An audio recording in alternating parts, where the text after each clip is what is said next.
Bournemouth winning 3-0 at Chelsea, I think, astounded everybody. He said it there, Bournemouth's best ever result in the Premier League. Antonio Conte said Bournemouth deserved it. It wasn't a lucky win, was it? No, it wasn't. It wasn't at all. Normally, when you see a club like Bournemouth go to one of the big boys, it's a set piece, it's a penalty, it's a bad decision. But actually, they controlled the game. They scored great goals. They played with great confidence and belief. And Chelsea at the moment are a shadow of the team. Doesn't look a particularly happy camp, does it? I mean, he's moaning about signings. They've actually, I think, second most net spend in January. You know what?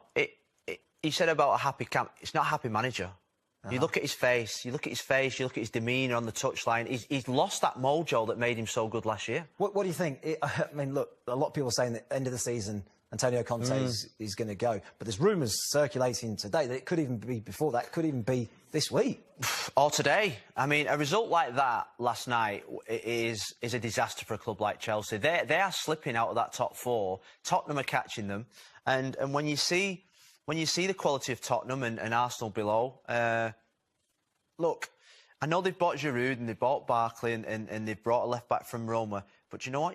It's the demeanour of the manager that worries me most, and the noises coming out of there. Things aren't right. And at this moment in time, if you was a betting man, you'd say, you can't see Antonio Conte. Definitely not at the start of next season, but even towards the end of the season, you think, will he see out the season? Those are the question marks that are being levelled at him. Yeah, no, it's a big worry for Chelsea at the moment. Look like the opposition team, like playing against them.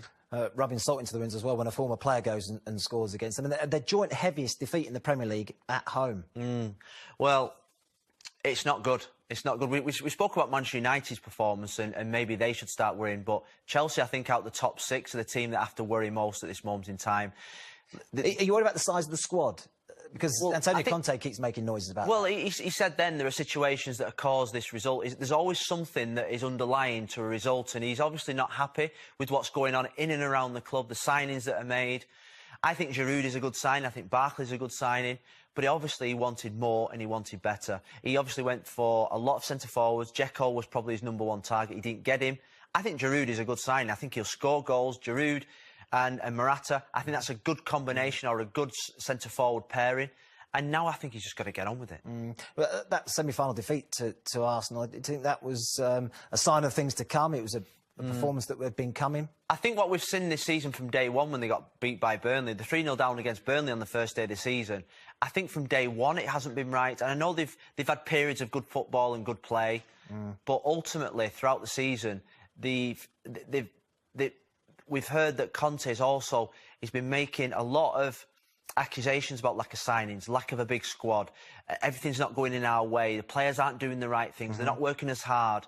Players aren't learning what he wants. It's not good. No, it's certainly not. I mean, we said that Tottenham have got a busy month and a really tough fixture schedule. The same applies to Chelsea as well, doesn't it? Look at the last few in there. Yeah. You've obviously got the Champions League games with Barcelona, Manchester United, Man City and Crystal Palace sandwiched between those Champions League matches. It's a pretty tough schedule for them as well, isn't it? Well, that's a harder schedule than Spurs, that's for sure. I mean, that period from 20th of February to the 14th of March, Barcelona, Manchester United, Man City, Crystal Palace, which always tends to do well at Stamford Bridge, and then Barcelona away.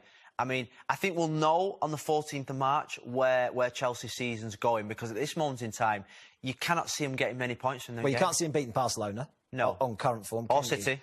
Or City. Yeah. Man United. Look, I think the Man United-Chelsea one's a little bit of a different one because there's a personal vendetta there. There's a personal rivalry between Mourinho and Conte. Manchester United beat Chelsea last year at Old Trafford. There was rivalry at Stamford Bridge this year. So that's going to be the grudge one.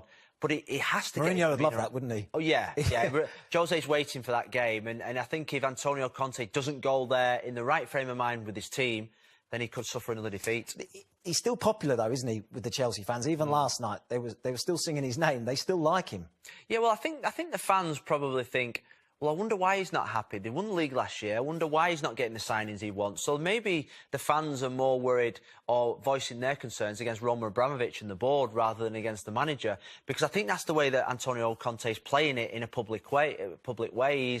He's obviously, his demeanour's not great and he's making lots of accusations and excuses about the lack of signings. So he's almost putting all the pressure on the board. But I'm just worried that he probably won't be a Chelsea manager by the start of next season. Abramovich isn't shy, is he? No. In getting rid of his managers. No, and normally at Chelsea it's a 2-3 year process with managers. They win a league, they stay the next season, and then they're gone. So don't be surprised by the end of the season if we have another Chelsea manager. There's talk of Luis Enrique this week, but I think this story will continue. Yeah.